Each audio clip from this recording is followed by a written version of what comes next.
Lo único que prometió no recortar Mariano Rajoy son las jubilaciones, pero como decía Claudia cuando presentó la nota, eso es por ahora. Lo que puede venir todavía es un ajuste peor. Ayer el discurso del nuevo titular de gobierno de España, electo, es una respuesta directa a lo que le demandaban el Fondo Monetario Internacional, lo que le demandaban los mercados financieros, es decir, todo esto que es un apriete de los acreedores por decir, bueno, si España y los demás países deudores hacen todo esto, no le bajamos la calificación, no le exigimos todo lo que tiene que pagar ya inmediatamente y los dejamos sobreviviendo sin el default. Es decir, el precio que está pagando la sociedad española es altísimo, ya se van a conocer en los próximos días cuál va a ser la contracción económica que está viviendo España en este final del año 2011.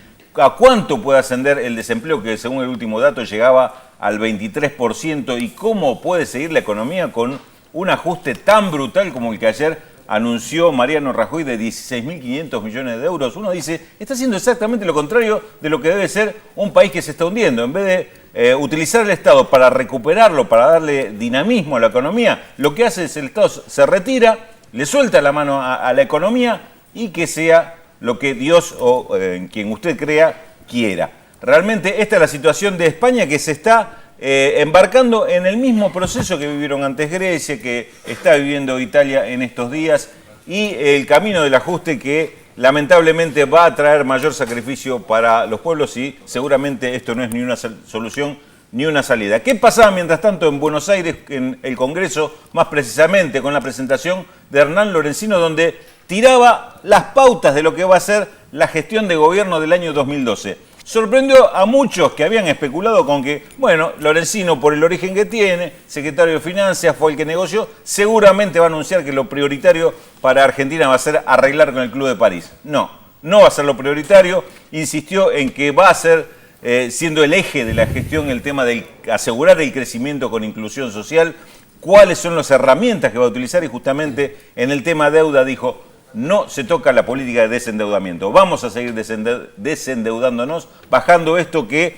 hoy nos distingue tanto de Europa. Es decir, mientras allá hay países como Italia o Grecia que tienen más del 100% del PBI en deuda, Argentina hoy está en aproximadamente el 30% de su PBI de deuda, y además de esa deuda la mayoría está en manos de organismos estatales como la ANSES. Es decir que con las refinanciaciones intragobierno prácticamente está asegurada la estabilidad financiera para esta economía, que no tiene que hacer ajustes, no tiene que hacer recorte de gastos, y el año que viene, con los números que presentó ayer Lorenzino, va a estar equilibrada, inclusive pagando los vencimientos de deuda. Es decir que el superávit es algo así como el 0,6% del PBI, prácticamente un equilibrio total entre ingresos y gastos. ¿Qué criticaba la oposición?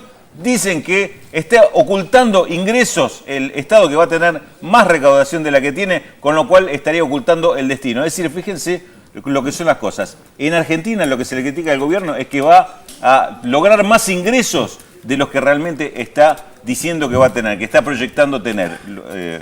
Esto es bastante diferente a decir un país que está ocultando que la crisis va a ser todavía peor de lo que la están pintando, como pasa en muchos países europeos. Afortunadamente, esta es la realidad argentina, aquella es la realidad de Europa, con la cual también hay que tomar prevenciones. Por eso, en el Mercosur también se van a discutir algunas de estas cuestiones y cómo ir previniéndose de un año 2012 que Europa promete hacérsela complicada al resto del mundo.